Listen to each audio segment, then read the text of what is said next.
Ang mabuting balita ng Panginoon, ayon kay San Juan.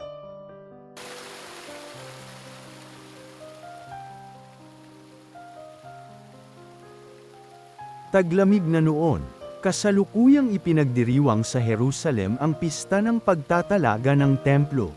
Naglalakad si Jesus sa templo, sa portiko ni Solomon. Pinaligiran siya ng mga Hudyo at sinabi sa kanya, "Hanggang kailan mo kami pag-aalinlanganin? Kung ikaw ang Kristo, sabihin mo na ng tiyakan." Sumagot si Jesus, "Sinabi ko na sa inyo, ngunit ayaw ninyong maniwala.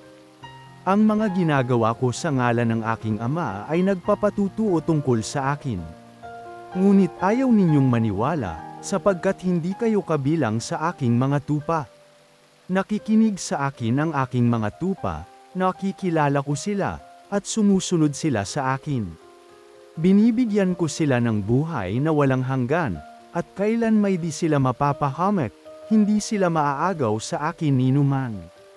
Ang aking Ama, na nagbigay sa kanila sa akin, ay lalong dakila sa lahat, at hindi sila maaagaw ninuman sa aking Ama.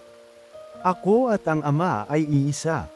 Ang mabuting balita ng Panginoon.